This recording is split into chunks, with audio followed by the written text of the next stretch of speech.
로마서 5장 1절 2절 제가 봉독하겠습니다. 그러므로 우리는 믿음으로 의롭다 하심을 받았으므로 우리 주 예수 그리스도로 말미암아 하나님과 더불어 평화를 누리고 있습니다. 우리는 또한 그리스도로 말미암아 지금 서 있는 이 은혜의 자리에 믿음으로 나아오게 되었으며 하나님의 영광에 이르게 될 소망을 품고 자랑을 합니다. 아멘. 하이델베르그 교리문답 23주일 제60문, 우리 60문을 함께 제가 질문을 읽으면 함께 답을 천천히 읽도록 하겠습니다. 제60문, 당신은 어떻게 하나님 앞에서 의롭게 됩니까? 오직 예수 그리스도에 대한 참된 믿음으로만 됩니다. 비록 내가 하나님의 모든 계명을 크게 어겼고 단 하나도 지키지 않았으며 여전히 모든 악으로 행하는 성향이 있다고 나의 양심이 고소하지만 하나님께서는 나의 공로가 전혀 없이 순전히 은혜로 그리스도의 온전히 만족케 하심과 의로움과 거룩함을 선물로 주십니다.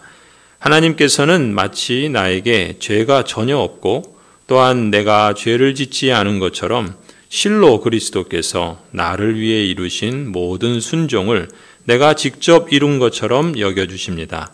오직 믿는 마음으로만 나는 이 선물을 받습니다. 아멘. 우리가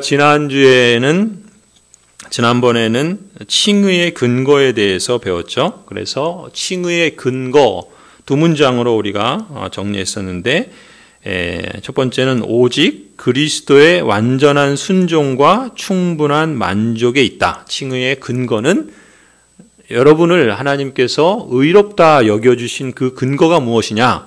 어디에 있습니까? 그리스도의 완전한 순종과 그리고 충분한 만족. 그리스도의 완전한 순종이 하나님의 의를 충분하게 만족시켰다라는 사실에 있다. 그랬죠? 그래서 조금 풀어서 말하면 예수 그리스도의 완전한 순종, 그걸 이렇게 표현했죠. 삶과 죽음으로 행하신 완전한 순종. 그 완전한 순종으로 획득한 그리스도의 의는 하나님의 공의를 충분히 만족시키셨다. 이렇게 말했습니다. 그렇기 때문에 그리스도 안에서, 달리 말하면 그리스도와 연합되어 있는 우리는 예수 그리스도께서 삶으로 또 죽음으로 행하신 완전한 순종으로 인해서 칭의의 두 가지 선물을 받았죠. 첫 번째 선물은 뭡니까? 십자가에서 죽으심으로 행하신 수동적 순종으로 인하여 우리의 모든 죄가 용서받게 되었고, 죄의 용서의 선물. 두 번째는 삶으로 행하신 능동적 순종으로 인하여 우리는 하나님 앞에서 의롭다 여김을 받았죠. 의롭다 여기심을 받는 선물. 그래서 죄의 용서의 선물과 의롭다 여기심을 받는 두 가지 선물을 우리는 받았다. 근데 그것이 어떤 것으로 말미암았는가? 예수 그리스도의 수동적 순종과 예수 그리스도의 능동적 순종. 예수 그리스도의 십자가의 죽음을 통한 수동적 순종과 예수 그리스도의 삶에서 모든 율법을 이루시고 또 완성하신 그 능동적 순종으로 인해서 우리가 하나님 앞에서 의롭다 여김을 받았다. 막 꿈같이 들리시죠? 아니에요? 이해가 되십니까? 괜찮아요. 제가 시차가 적응이 됐는데 오늘 왜 이렇게 피곤하죠? 제가 졸리고 있어요. 제가 꿈속을 걸으면서 지금 막 말하는 것 같아요.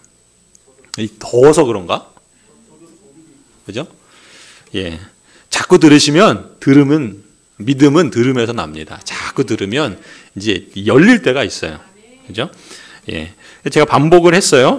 조금 약간 이게 이제 전문 용어들이 나와서 조금 어렵게 들릴 수 있어요. 능동적 수동, 수동적 순종, 또 뭐가 나옵니까?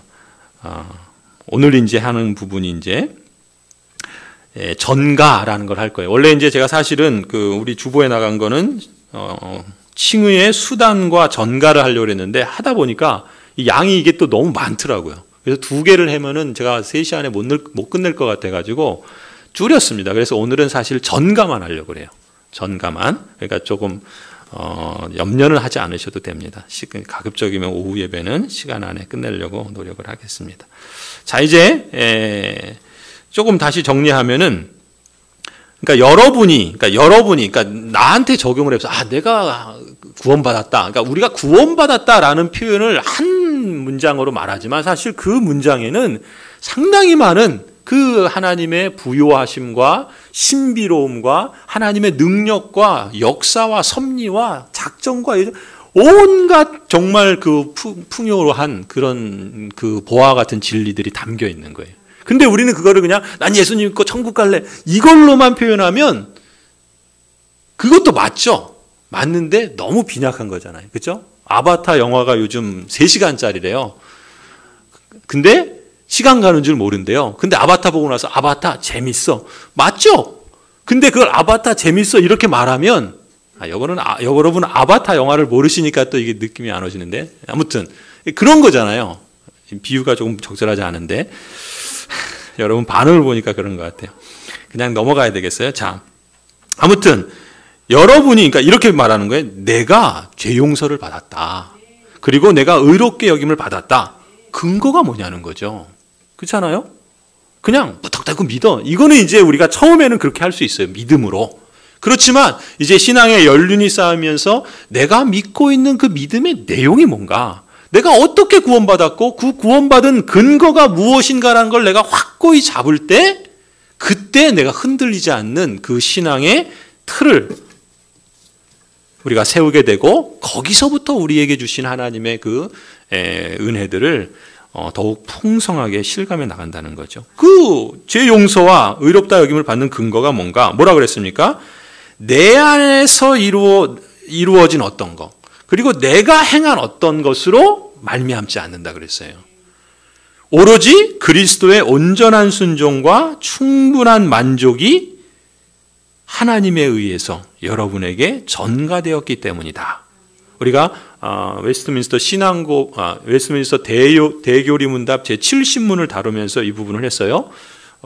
제가 지금 그 슬라이드로 그걸 안 했을 것 같은데 이렇게 표현했죠. 그리스도의 온전한 순종과 충분한 만족이 전가되었기 때문이다. 라는 표현을 우리가 이제 지난번에 배웠는데 오늘은 이제 이 칭의의 그 두 번째 핵심인 전가에 대해서 함께 살펴보려고 합니다. 먼저 조금 이 전가라는 것이 왜 중요한가부터라는 걸 먼저 설명하는 게 좋을 것 같아요. 이 전가라는 말이 무슨 뜻이고 어떤 의미가 있는지는 이제 조금 이따 보고요. 이 전가가 왜 중요한가? 이 전가 교리죠. 이건 전가 교리예요. 이 전가 교리가 왜 중요한가? 한마디로 말하면 전가 교리는 칭의 교리의 핵심이기 때문에 중요합니다. 그러니까 칭의 교리를 우리가 내가 의롭다 여김을 받았는데 그 칭의 교리에 있어서 핵심이 뭐냐라고 하면은 전가 교리라고 말할 수 있어야 돼요. 그만큼 중요한 거예요. 내가 의롭게 여김을 받았다라고 했는데 전가를 모른다. 그거는 좀 수준이 좀 너무 낮네요. 안고 없는 찐빵. 그거예요. 칭의 교리를 말하는데 전가를 모른다라는 것은 이것은 사실은 좀 뭐가 문제가 있죠. 그래서 이렇게까지 말합니다. 칭의 교리에서 전가를 제거해버리면 아무것도 남는 게 없다라는 거예요. 그만큼 중요하다는 겁니다. 왜냐하면 이 전가로부터, 전가 교리로부터 그 결과되는 게 칭의의 은혜거든요. 그러니까 전가가 없으면 칭의는 사실은 이게 불가능한 거예요. 무용지물인 거예요. 그만큼 이 전가 교리가 중요하고 그만큼 핵심적인 진리가 바로 전가 교리입니다. 특히 이게 이제 우리가 구원받았다, 의롭다, 그러니까 구원받았다라는 말은 상당히 이렇게 포괄적인 건데 우리가 의롭다 여김을 받았다라고 했을 때 이것이 어떤 점에서 특징을 나타내냐면은 이 이단 그리고 다른 종교, 가령 우리 이제 카톨릭, 로마 카톨릭이라든지 다른 어떤 그 종교와 관련해서 얘기할 때 이게 거기서 두드러지는 거예요. 여기서 차이가 나기 때문에 사실은 큰 차이가 나게 됩니다. 그만큼 핵심적인 진리가 바로 이 전가 교리인데 여러분 전가 교리가 얼마나 중요한가를 보려면 전가 교리의 결과가 칭의라고 그랬잖아요. 그러니까 칭의에 있어서 가장 중요한 핵심이 전가라고 그랬어요. 그러면은 칭의 교리가 말하자면 이 핵심이라면 그걸 이렇게 그 칭의 교리에 의해서 나온 그 결과가, 그 전가 교리에서 나온 결과가 칭인데, 이 칭의 교리가 그럼 기독교 신앙에서 얼마나 중요한 위치에 있는가? 역사적으로 보면은요, 간단하게 보면은 이게 얼마나 중요한지 알 수 있습니다. 그 화면을 보시면은 16세기 종교개혁이 일어난 때가 이제 16세기인데, 16세기 종교개혁자인 그 존 칼빈, 장 깔뱅이라고 그러죠. 이 장 깔뱅이 칭의교를 뭐라고 말하냐면은 기독교 신앙의 주요 요점이다. 그러니까 기독교 신앙을 요점으로 정리하면 칭의교리라는 거예요. 그만큼 중요하다는 거예요. 그리고 기독교 신앙을 떠받치는 그 주된 토대가 바로 칭의교육이다. 그래서 한번 보세요. 뭐라 그러냐면 기독교 강요에서 깔뱅이 이 칭의의 문제야말로, 여러분 같이 읽을까요? 여러분 졸리시니까 같이 한번 읽겠습니다. 시작. 이 칭의의 문제야말로 신앙을 떠받치는 주된 토대이며 따라서 이것에 더 큰 관심과 주의를 기울여야 한다. 무엇보다도 먼저 여러분이 하나님과 맺고 있는 관계를 깨닫고 하나님께서 여러분을 어떻게 판단하시는지를 알지 못한다면 여러분의 구원을 세울 기초도 없고 하나님을 향하여 경건을 세울 기초도 없기 때문이다. 아멘. 신앙이 자라가야 된다는 것은, 자라는 건 어떻게 자랄 수 있습니까? 기초가 튼튼할 때 자라요. 기초가 막 불안한데 막 집이 기초가 막 흔들리는데 거기다 세워봐요. 어떻게 돼요? 무너지죠. 그런 거예요. 기독교 신앙이 내가 자라가야 되겠다라고 하는데 기초는 세우지 않고 막 세우려고 하면 다 어떤 의미에서는 위험한 일이라는 거죠. 그 기초가 뭐냐? 칭의교리라는 거예요. 칭의교리. 그 다음에 또 17세기로 가면은 이제 청교도 로버트 트레일이라는 분이 계시는데 이 칭의교리를 뭐라 그러냐면 기독교 복음의 핵심이다. 복음의 핵심이 칭의교리다라고 이렇게까지 말해요. 뭐라 그러냐면은 가장 위대하고도 근본적인 기독교 진리들이 모두 어디에 담겨 있다? 이 칭의교리에 담겨 있다는 거예요. 그 다음에 이제 100년 더 가서 이제 18세기 미국의 대부흥이 일어나고 그때 이제 주도적인 인물 가운데 하나가 조나단 에드워즈 목사님인데 이 조나단 에드워즈가 뭐라 그러냐면 성경이 칭의교리를 지극히 중대하게 다루기 때문에 이 칭의교리가 중요하다. 성경이 중요하게 여기니까 중요한 거다. 이렇게 말해요. 또 20세기로 와서 그 웨스트민스터 신학교의 존 머레이 교수가 이 칭의교리의 중요성과 그 칭의교리로 인한 그 축복에 대해서 이렇게 강조합니다. 우리 이것도 같이 한번 읽어볼까요? 시작. 우리는 반드시 오직 믿음으로 말미암는 칭의가 선사하는 기쁨 안으로 진입함으로써 지식을 초월하는 평강과 하나님의 영광의 소망 안에서 즐거워하기 위하여 하나님의 의와 그 위엄을 되찾고 죄의 극렬한 죄악성을 설파해야 한다. 아멘. 뭐라 그럽니까? 이 칭의가 선사하는 기쁨이 있다는 거예요. 이 기쁨 안으로 우리가 들어감으로써 그 하나님의 그 진리의 지식이 주는 그 평강.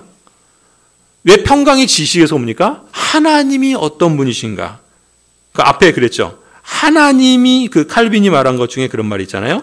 하나님과의 관계가 그러니까 우리가 어떻게 하나님과 관계를 맺고 있고 하나님께서는 우리를 어떻게 보시는지 이게 말하자면 아주 중요한 그 진리의 지식인데 이 지식에서 이거를 뛰어넘는 그 하나님의 평강 그리고 그 지식으로부터 우리에게 약속하는 하나님의 그 영광의 소망 이것을 우리가 즐거워하기 위해서는 칭의의 교리를 알아야 된다는 거예요. 왜냐하면 거기에는 하나님의 의가 있고 죄에 대한 죄악성, 이 죄의 극렬한 죄악성을 말씀하고 있기 때문에 이걸 강조해야 된다. 이 칭의 교리를 설파해야 된다. 강조해야 된다라고 말하고 있어요. 한마디로 말해서 이 칭의 교리가 얼마나 중요한가?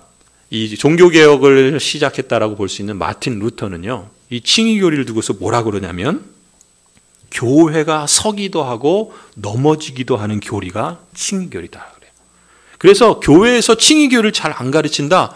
그러면 그 교회가 갖고 있는 신앙의 내용이 그냥 송두리째 흔들릴 수도 있다는 거예요.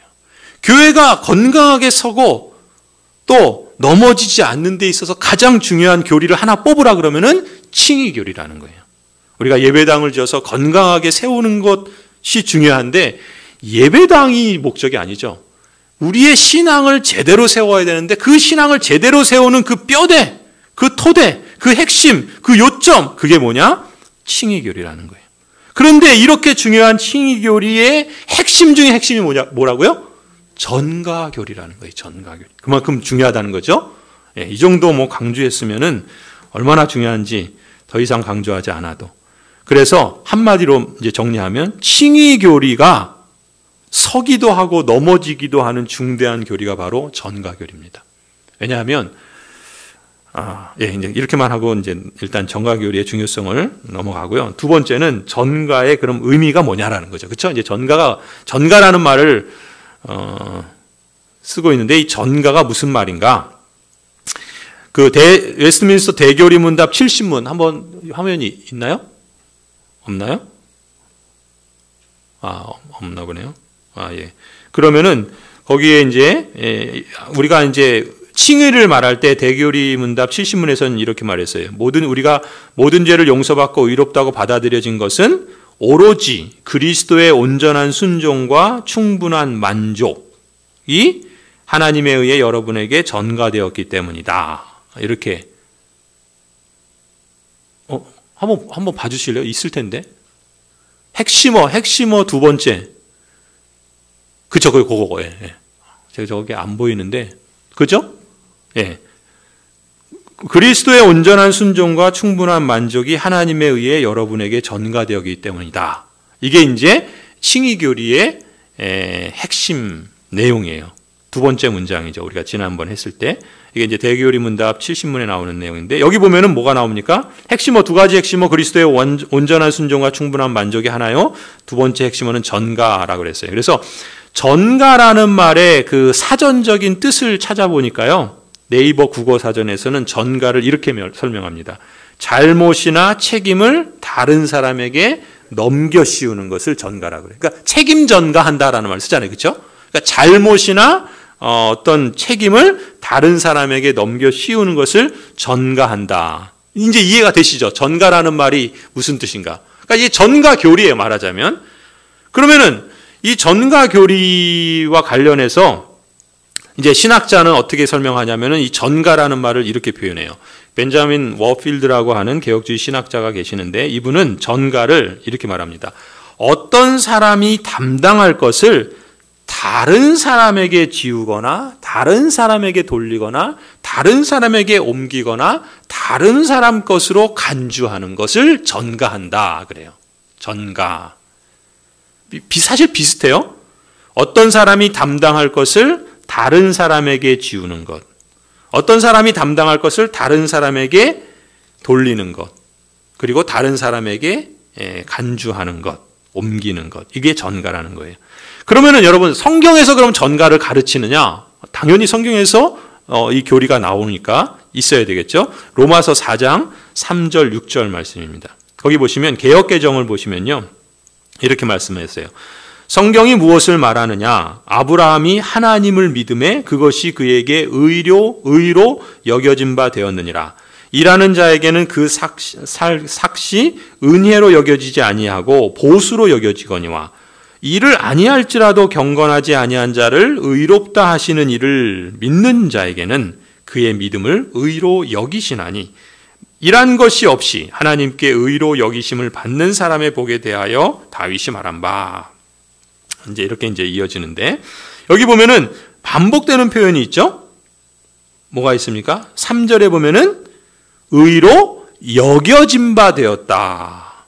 또 그 삭시 은혜로 여겨지지 아니하고 보수로 여겨지거니와 또 5절에 보시면은 그의 믿음을 의로 여기시나니 이 여긴다라는 여겨진다, 여기신다 이게 다 무슨 얘기냐면 전가라는 말이에요. 전가. 한번 보세요. 풀어서 이 3절에서 6절 말씀은 이런 거예요. 하나님께서 아브라함을 의인이라고 인정해 주셨어요. 의롭다, 여김을 받은 거예요. 그게 뭡니까? 칭의죠. 그렇죠? 하나님께서 아브라함을 의롭다 여겨주셨어요. 그러면 어떻게 그렇게 의로운 존재, 의인이라고 여겨주셨는가? 아브라함이 무슨 그럴 만한 행동을 했거나 그럴 만한 행위를 했는가? 그렇지 않다는 거예요. 우리 지난번에 배운 표현을 쓰자면 뭡니까? 아브라함이 행한 율법적 의가 있어서 의인이 된 게 아니에요. 그렇죠? 율법적 의는 뭐예요? 율법을 순종함으로 얻게 되는 의. 그래서 제가 만일 모든 율법을 다 순종했다면 저에게는 율법적 의가 있어요. 그러면 그 율법을 순종한 것으로 구원받을 수 있습니다. 그런데 율법을 다 순종할 수 있는 사람이 있어요? 없어요. 100가지 중에 한 가지라도 만약에 순종하지 않으면 그것은 율법을 순종하지 않은 거예요. 그렇기 때문에 인생은 모든 사람이 다 죄 가운데 있고 또 이것도 이제 나중에 나오겠지만 죄가 전가되었기 때문에 아담으로부터 어느 누구도 율법을 순종할 수 있는 사람이 없습니다. 100%. 그러니까 율법적 의로 의인이 될 수 있는 사람은 세상에 한 사람도 존재하지 않아요. 아브라함도 예외는 아닙니다. 그런데 그런 아브라함을 하나님께서 의롭다 여겨주셨다는 거예요. 그러면 율법적 의를 안 했는데 어떻게 의로울 수 있느냐? 뭐로 의롭게 된다는 거예요? 하나님께서 아브라함을 그냥 은혜로 의로운 사람이라고 인정해 주신다는 거예요. 의로운 사람이라고 여겨주신다는 거예요. 그게 전가예요. 전가. 물론 그 의롭게 여겨주시는 근거가 있죠. 우리 지난번에 했어요. 그게 칭의의 근거예요. 무엇을 근거로 의롭다 여겨지느냐? 그 다음에 또 칭의의 수단이 있어요. 그것이 어떻게 받아들여지느냐? 칭의의 수단은 이제 우리가 다음에 오직 믿음으로 이제 거기서 하게 될 건데, 아무튼 우리가 지난번에 배운 표현제대로 쓰자면 아브라함이 행한 율법적 의로 의인이 된 것이 아니라 무슨 근거로 의롭게 여겨졌습니까? 은혜로.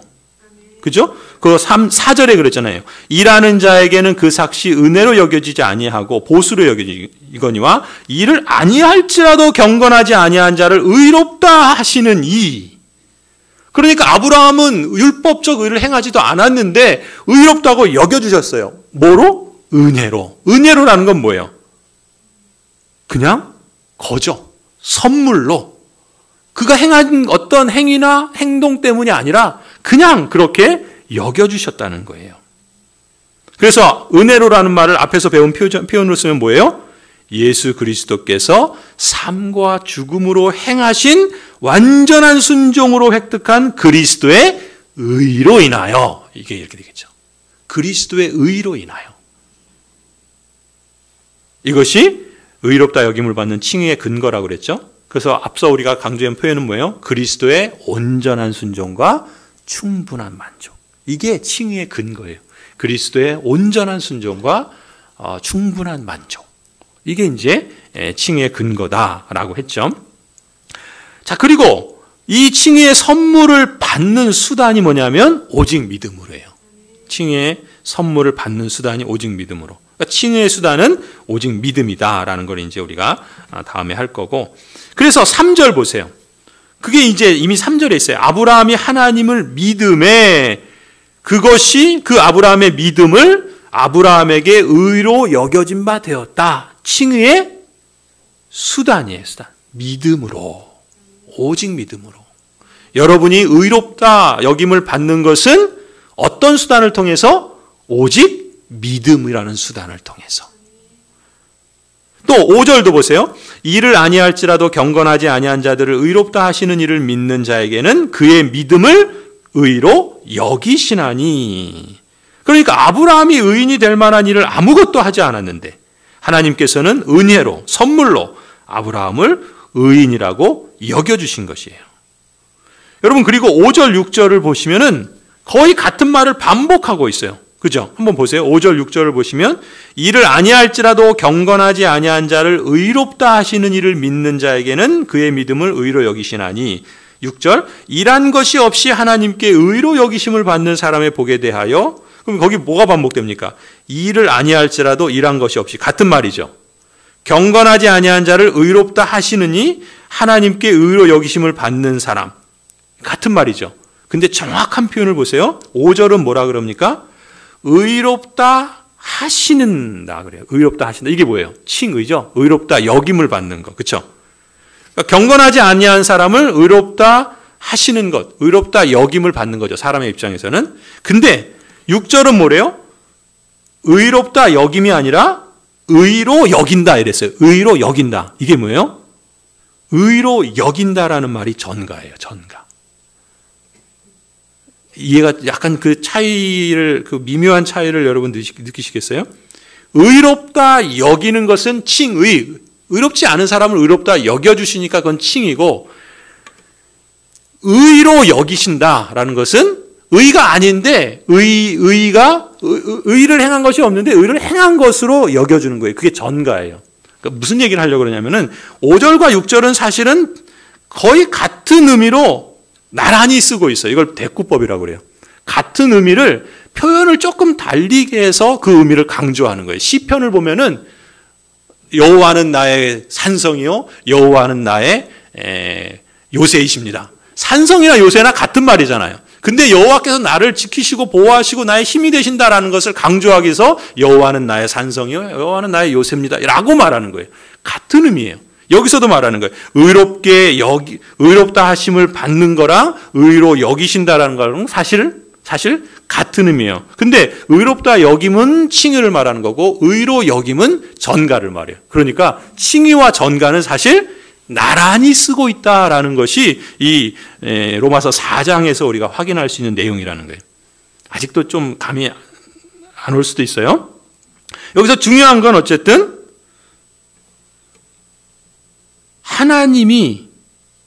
하나님께서 아브라함이 의를 행하지도 않았는데 아브라함을 의인으로 간주하시고 의롭다고 여겨주시는 것, 이게 전가의 의미예요. 전가의 의미. 자, 그러면은 조금 더 들어가서 전가의 종류와 내용을 보시면 이게 조금 더 이제 감이 잡히실 거예요. 전가에는요, 두 종류가 있습니다. 두 종류가 있는데 첫 번째는 의의 전가가 있고요. 죄의 전가가 있어요. 의의 전가가 있고 죄의 전가가 있습니다.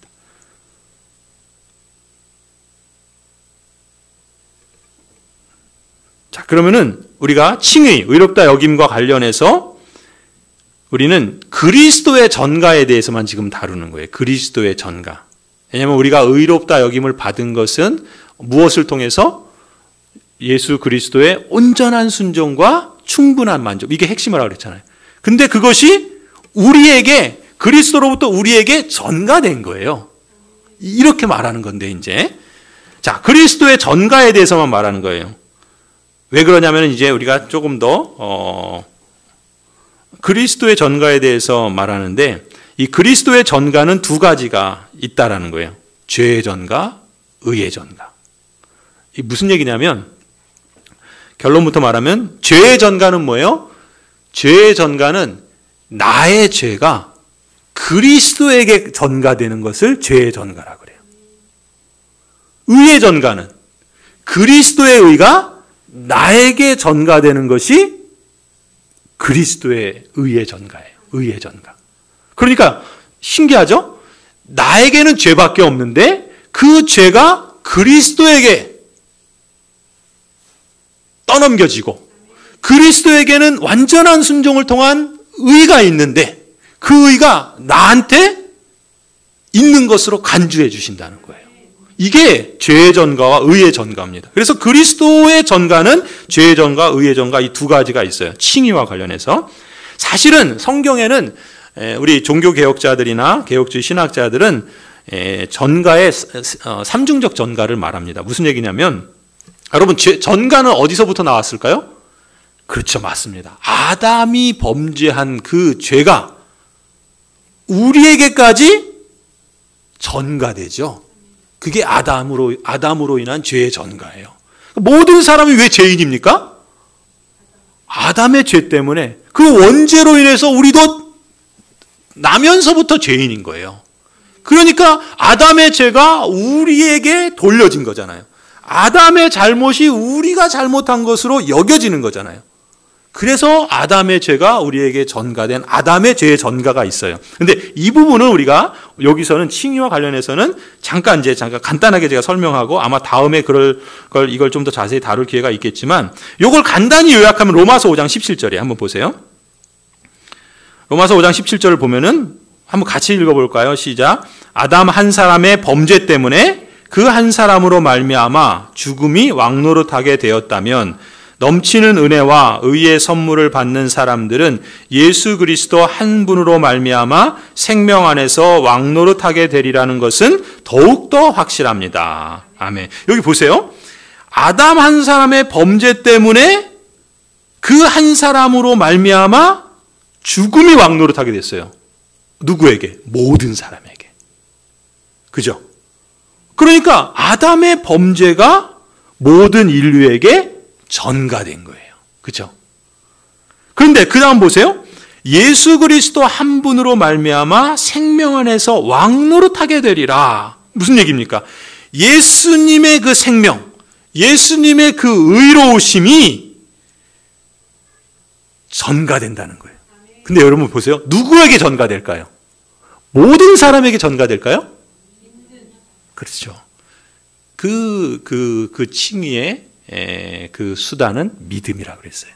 근데 그걸 우리가 조금 더 뭐라고 표현합니까? 택자라고 그래요. 택자. 하나님께서 창세전에 택하신 사람들. 하나님께서 영원전에 예정하신 사람들. 택자로 선택한 사람들. 버리기로 유기한 사람들이 아니라 구원하기로 작정하셔서 예정한 사람들.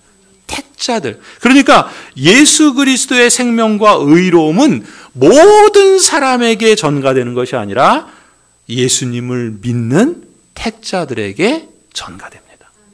근데 아담의 죄는요, 모든 사람에게 전가됩니다. 그래서 모든 사람은 다 죄인이에요. 의인은 한 사람도 없어요. 모든 사람이 하나님의 영광에서 떠나 있습니다. 그런 점에서 지금 아담의 죄의 전가가 있고 그리스도의 의의 전가가 있죠. 그래서 이것을 학자들은 이중 전가라고 그래요. 이중 전가. 이해가 되시나요? 조금 이제 전문 용어들이 나오니까 조금 어려운데 여러분이 그만큼 수준이 된 거예요. 이제 전문 용어를 제가 말해도 이제 감을 잡으셔서 이제 이렇게 따라오시는 거예요. 아담의 죄의 전가와 그리스도의 의의 전가, 이걸 이중 전가라고 하는데 로마서 5장 21절을 보세요. 그게 확연하게 드러납니다. 그것은 죄가 죽음으로 사람을 지배한 것과 같이, 이게 죄의 전가죠. 은혜가 의를 통하여 사람을 지배하고 있다. 그리스도의 의의 전가예요. 우리 주 예수 그리스도로 말미암아 얻은 영원한 생명에 이르게 하려는 것이다. 자, 그런데 이제 오늘 우리가 이 칭의와 관련해서는 지금 이 아담의 죄의 전가와 그리스도의 의의 전가를 말하는 게 아니라 그리스도의 의의 전가만 지금 말하자는 거예요. 그런데 그리스도의 의의 전가도 두 종류가 있다는 거예요. 죄의 전가, 의의 전가. 조금 이제 이게 같은 표현이 이렇게 구분이 돼서 여러분 그래서 정리를 해보시면 조금 더 이해하시는 게 좋을 거예요. 자, 그러면은 그리스도의 의의 전가는 뭐예요? 아까 표현한 것처럼 이게 핵심이에요. 나의 죄가, 여러분의 죄가 그리스도에게 전가되는 것. 이게 죄의 전가고, 그리스도의 의가 나에게 전가되는 것이 의의 전가예요. 그러니까 이것을 루터는 위대한 교환이라고 그래요. 위대한 교환. 정말 위대하지 않습니까? 우리를 의롭다 하시기 위해서 하나님께서 어떤 지혜를 발휘하시는가? 나에게 있는 죄는 내가 감당할 수 없잖아요. 그러니까 그걸 그리스도에게로 전가시키고, 근데 죄의 용서는 받았지만 의롭다 할 수는 없잖아요. 그런데 그런 우리를 의롭다 하시는 것은 어떻게 가능하냐? 그리스도가 행하신 그 완전한 의를 내가 행한 것이라 그렇게 여겨주신다는 거예요. 이 얼마나 완전한 그 놀라운 신비입니까? 교환이 이루어지는. 나는 죄를 그리스도에게 드린다는 말이 좀 그런데, 그러니까 그리고 그리스도께서는 의를 나에게. 그러니까 이거는 놀부심보다 더한 게 아니죠. 더한 거죠. 네 것도 내 거, 내 것도 내 거. 이게 또 이상한 데로 빠지네. 시간 다 됐는데. 무슨 얘기입니까? 나한테 안 좋은 거는 그리스도에게 드려버리고, 이거 표현도 이것도 그렇게 좋은 표현은 아닌데, 그리스도에게 있는 좋은 것은 내 거로 삼고, 이건 이렇게 되면 내가 마치 그걸 하는 것처럼 되기 때문에 바람직한 표현은 아닌데, 이해를 여러분 돕기 위해서 이렇게 표현한 거예요. 중요한 건 뭡니까?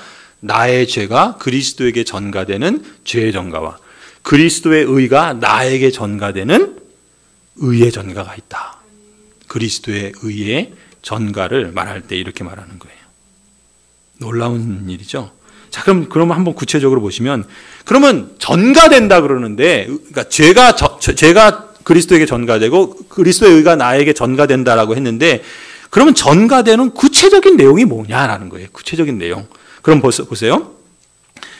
그러면 죄의 전가를 말할 때는, 그러니까 아담의 죄의 전가를 말할 때는요, 무엇이 전가되냐면 아담으로부터 뭐가 전가될까요?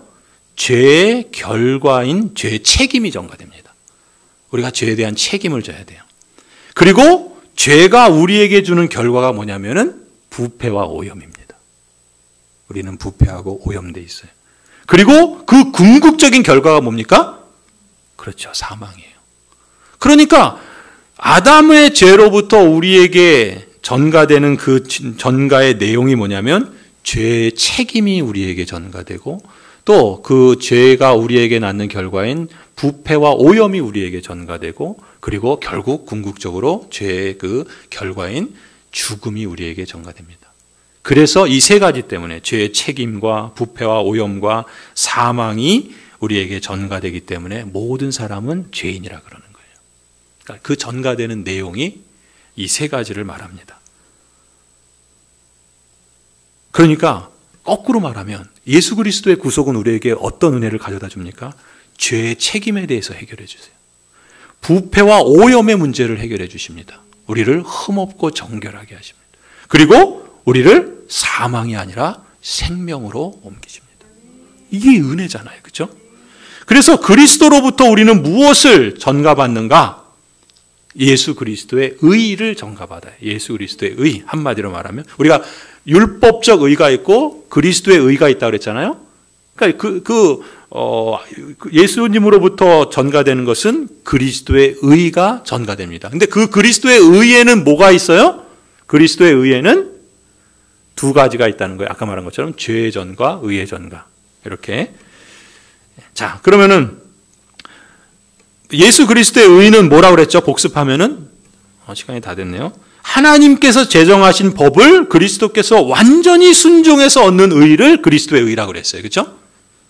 만약 여러분이 하나님의 법을 율법을 다 순종하신다면 여러분에게도 율법적 의가 있을 거예요. 근데 그럴 수 있는 사람은 없죠. 오직 그리스도만 그 하나님의 율법을 온전히 완전히 순종해서 그것으로 얻은 획득한 의가 예수 그리스도의 의입니다. 그래서 그리스도께서 십자가의 근데 지난주에 우리가 뭘 배웠습니까? 그리스도의 의는 두 가지로 이루어졌다고 그랬죠? 수동적 순종과 능동적 순종. 이게 지금 계속 반복되는데 막 따라오고 계시나요? 그 수동적 순종은 뭐라고 그랬어요? 그리스도께서 십자가에서 죽음을 통해서 행하신 완전한 순종. 이게 수동적 순종이에요. 그 다음에 능동적 순종은 뭐라고 그랬어요? 그리스도께서 살아계시면서 모든 율법을 완전하게 순종하신 것을 능동적 순종이라고 그래요.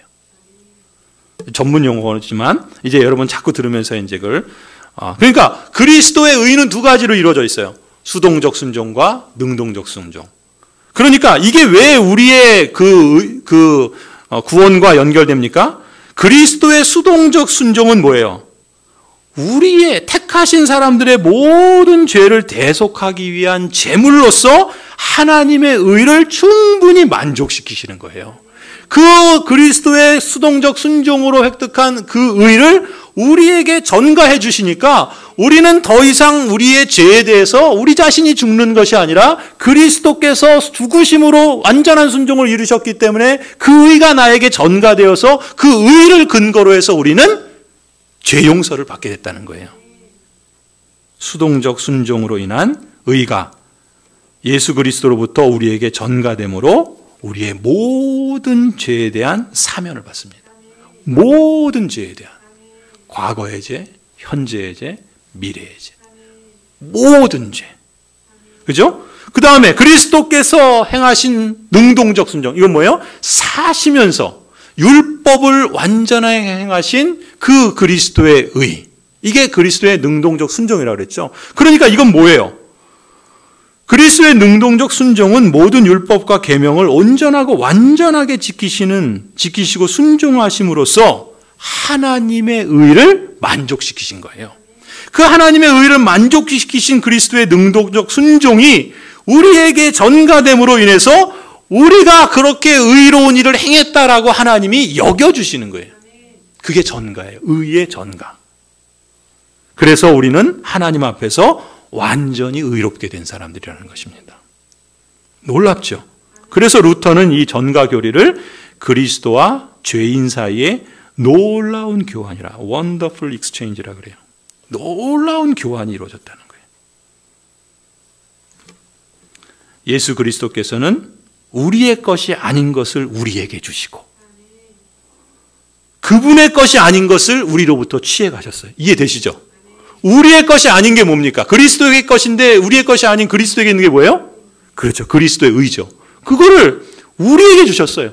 근데 우리에게 있는 것, 그리스도에게는 없는 것인데 우리에게 있는 것을 그리스도께서 또 취해 가셨어요. 그게 뭡니까? 죄죠. 죄. 놀랍지 않아요? 그래서 루터는요, 위대한 교환을 이렇게 고백합니다. 한번 화면을 보시면요. 주 예수여, 나의 죄가 당신의 죄가 되듯이 당신께서 나의 의가 되십니다. 당신은 스스로 나의 것을 취하셨고 당신의 것을 내게 주셨습니다. 당신은 당신이 아니셨던 것을 취하셨고 내게 내가 아니었던 것을 주셨습니다. 놀랍지 않습니까? 그래서 여러분은 의인으로, 그래서 의롭다 여기신 거예요. 이거를 끊을 수 있는 사람은 없어요. 왜냐하면 그리스도께서 이미 행하신 놀라운 하나님의 역사이기 때문에. 그러니까 여러분, 죄인인 우리에게 부어주시는 하나님의 이 풍성한 은혜, 이게 얼마나 놀라운 것입니까? 이 위대한 교환을 통해서 우리는, 우리의 죄는 더 이상 우리의 것이 아니라 그리스도의 것이 된 거예요. 그리스도의 의는 더 이상 그리스도의 것이 아니라 우리의 것이 된 거예요. 예수 그리스도께서는 자신의 의를 비우고 종의 형체로 낮추셔서 우리의 옷을 입으셨고, 그리고 우리를 예수 그리스도의 의로 가득 채워주신 거예요. 예수 그리스도께서는 우리를 그 악으로부터 구원하시기 위해서 우리의 악을 친히 담당하셨고, 그러므로 이제 그리스도의 의는 객관적으로 뿐만 아니라 공식적으로, 무슨 얘기냐? 이게 의라는 말이 법정 용어잖아요. 재판에 섰을 때 하나님의 법정에 서잖아요. 모든 사람이 다 재판받게 되잖아요. 그때 그 법정에 섰을 때 하나님께서 공식적으로 그리스도의 의가 너의 것이니 너는 의인이다 라고 선언하신다는 거예요. 이미 그것이 우리에게 공식적으로 우리의 것이 되었고 객관적으로 우리의 것이 되었다는 것이죠. 예, 이제 이거 마무리하고 마칠게요. 오늘 조금 양해해 주세요. 양해가 되시죠? 죄송해요. 억지로 양해를 시켜서. 요거만 이제 마무리하는 요 내용만 여러분 한번 잘 기억해 두세요. 도대체 어떻게 그리스도께서 나의 것을 그분의 것으로 취하시는가? 전가를 통해서입니다. 그렇죠? 정리하는 거예요. 또 어떻게 그리스도께서 그분의 것을 나에게 수여하시는가? 뭐를 통해서요? 전가를 통해서. 우리는 전가를 통해서, 전가로 말미암아서, 전가라는 방법으로 의롭다함을 받은 거예요. 그러니까 이 전가 교리가 칭의 교리의 핵심이고, 이 전가 교리의 결과가 칭의 교리라는 것이죠. 자, 오늘 이제까지 배운 내용을 요약해 보면은 제가 이렇게 요약해 드릴 수 있을 것 같아요.